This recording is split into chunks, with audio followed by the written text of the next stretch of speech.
দেশের যশস্বী প্রধানমন্ত্রী, গোটা পৃথিবীর সবচেয়ে জনপ্রিয় নেতা, যিনি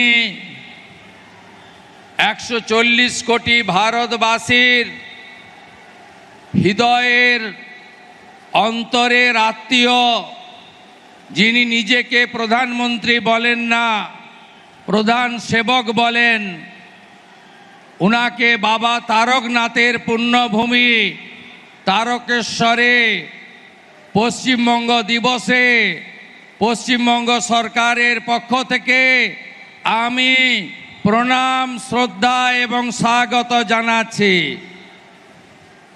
আমাদের মধ্যে উপবিষ্ট আছেন এই রাজ্যের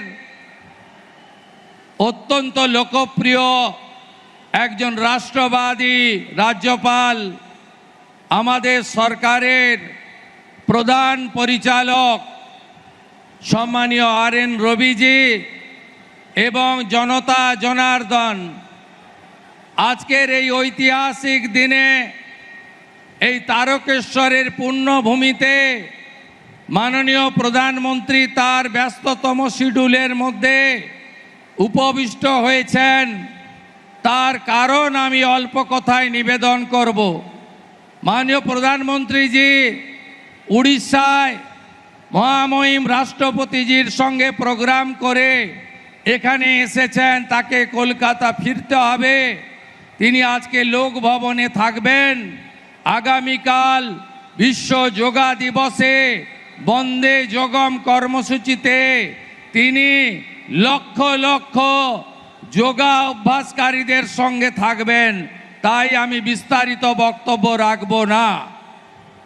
1947 সালে ডক্টর শ্যামাপ্রসাদ মুখার্জির নেতৃত্বে এখানে হিন্দু মহাসম্মেলন হয়েছিল 4 এপ্রিল থেকে 7 এপ্রিল। সেই দিন এখানে রেজুলেশন অর্থাৎ সিদ্ধান্ত হয়েছিল যে আমরা পশ্চিমবঙ্গকে ভারতভুক্তি করতে চাই।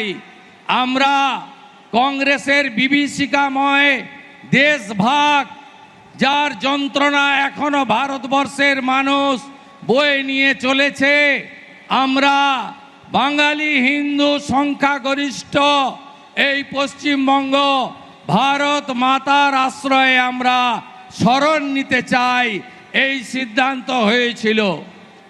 এর আগের কংগ্রেসের সরকার, কমিউনিস্টের সরকার, তৃণমূলের সরকার ডক্টর শ্যামাপ্রসাদ মুখার্জির এই অবদানকে ভুলিয়ে দেওয়ার জন্য পশ্চিমবঙ্গ দিবস সরকারিভাবে পশ্চিমবঙ্গে পালন করেননি। তারকেশ্বরের সেই মাহাত্ম্য ধরে রেখে আজ 20 জুন 1947-এ পশ্চিমবঙ্গ বিধানসভায় ডক্টর শ্যামাপ্রসাদ মুখার্জির নেতৃত্বে 58 জন আইনসভার সদস্য 21 জনের বিরুদ্ধে ভোট দিয়ে আমাদেরকে মাতা ভারতীতে রাখার ব্যবস্থা করেছেন। তাই এই প্রথমবার পশ্চিমবঙ্গের রাষ্ট্রবাদী ডবল ইঞ্জিনের সরকার সরকারিভাবে পশ্চিমবঙ্গ দিবস তারকেশ্বরে পালন করছে। আমরা গর্বিত। এবিপি আনন্দ, এগিয়ে থাকে, এগিয়ে রাখে।